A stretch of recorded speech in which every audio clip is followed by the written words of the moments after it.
But one of her colleagues is laying here in what was a tomb.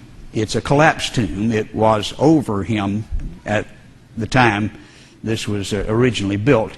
And under where he's laying is a storage area with a number of pots, pottery, various artifacts. And it was in the corner, as Barclay is indicating in the inset there, that this amazing find was made.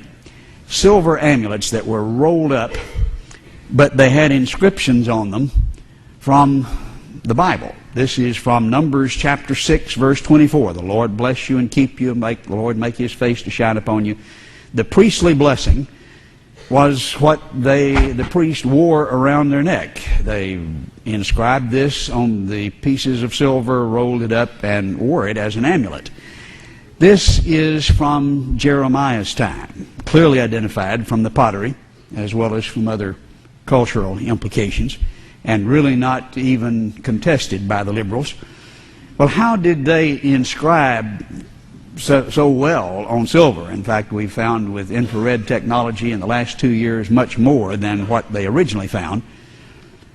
Numbers 6, 24, 25, and 26 were very obvious.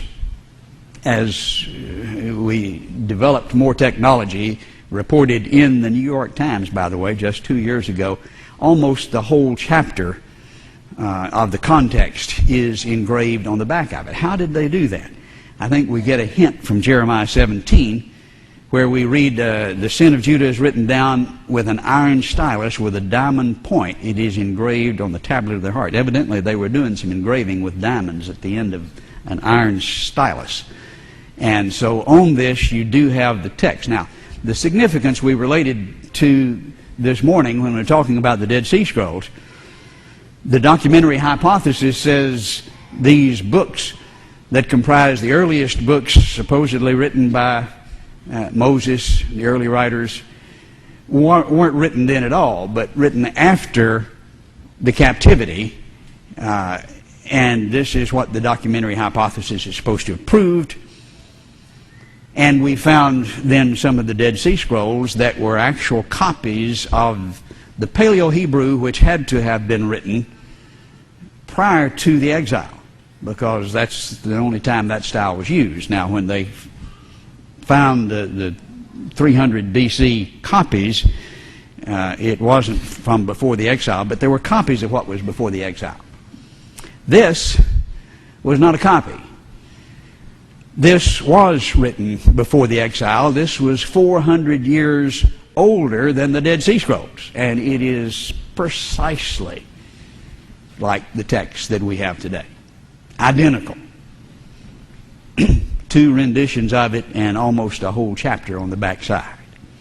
400 years older than the Dead Sea Scrolls. That just says the people that have given their faith to the documentary hypothesis have made fools out of themselves as they tried to deny the Word of God.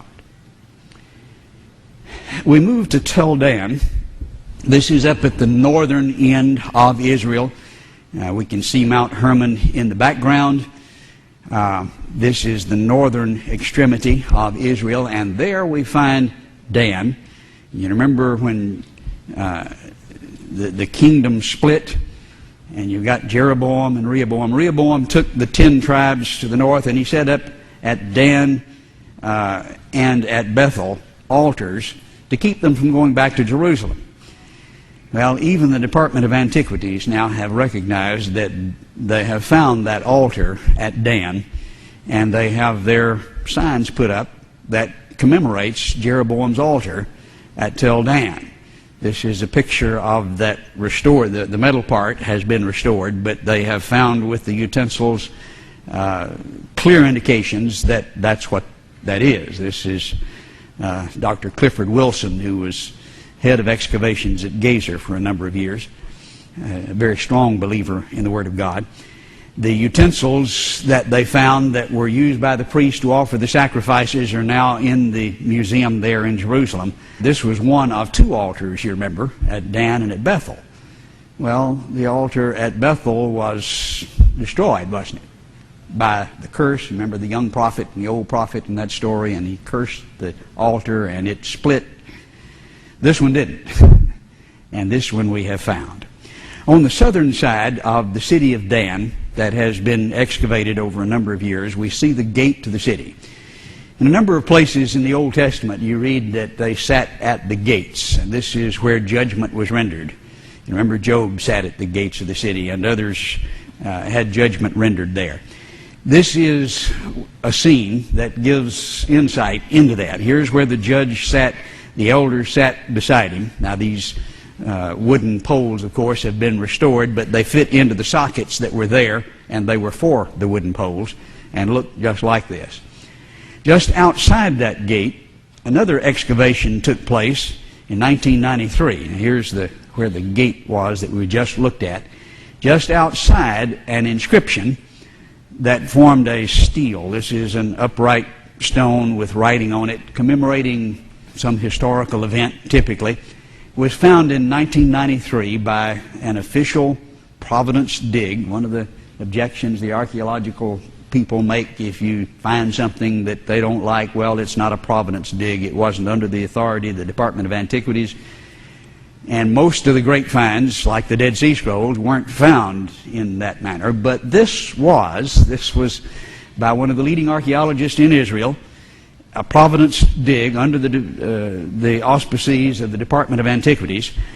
And it describes a battle between Hazael, king of Aram, and the kings of Judah and Israel. Again, this was written by the enemies, by the one who actually defeated Israel, and basically it's saying, I just whooped them bad. You know, I destroyed the house of David. Now, one of the statements that you find commonly in the standard textbooks is there's no reference to David, there's no archaeological evidence for this great kingdom, and we'll see some of that in a minute. And it's not so. And here is absolute proof that there was a house of David, that this claim that they never existed is just dishonest, because it has been archaeologically confirmed, again, by the enemies of God.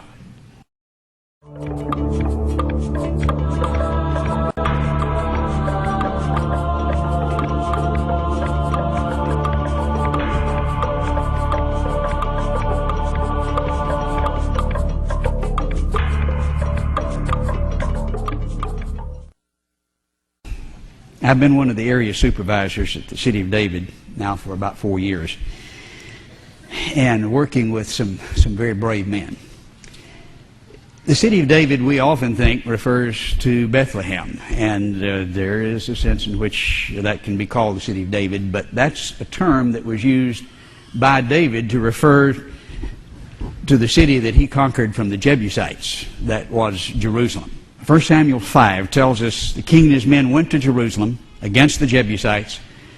The inhabitants of the land, they said to David, you'll not come in here, but the blind, the lame will turn you away, thinking David cannot enter here. It was a highly fortified city. This is long after they conquered the land, took possession of it, lived in it. This is about the last thing that was done. Back all the way to David's time, this was a strong fortification that hadn't been conquered. Nevertheless, David captured the stronghold of Zion, that is, the city of David. And we continue to read how that happened. Verse 8, David said on that day, whoever climbs up by the way of the water shaft and defeats the Jebusites, the lame, blind, hated by David, so he shall be chief and captain. So as we read the story, we find that Joab was one who was brave enough to go up the water shaft and got inside the city, opened the gates and said, okay, fellas, come on in. And they marched in and took the city. Verse 9 says, so David lived in the stronghold and called it the city of David. And David built all around from the Milo inward. This Milo, we didn't know what that was. I think we've got a pretty good idea at this point. David became greater and greater, for the Lord of hosts was with him. And then Hiram, king of Tyre, sent messengers to David with cedar trees and carpenters and stonemasons, and they built a house for David. Okay, here's this great king with these great monuments that were built, monumental buildings, and he became greater and greater. Where's the evidence? Well, there's sort of a catch-22 here. What happened? The Babylonians came in and destroyed it, didn't they? And what happens to cedar when you set fire to it, it burns. And if you were to find this house of David, built of cedar and, of course, stone as well, then you'd know the story was false. But you don't find it. They say, well, see, it's false. But you should find evidence and foundations and indications that it was there, and indeed we do. But let's look at some historical background to the contest here over the city of David, and begin with Kathleen Kenyon again. She was, of course, from Oxford and is noted for modernized archaeology in Israel. That means she got people to disbelieve the Bible. She worked in Jericho from 52 to 58, as we've indicated, and spent time then, after she finished in Jericho, at the city of David from 61 to 68. And here is her conclusion. It may seem disappointing that the excavation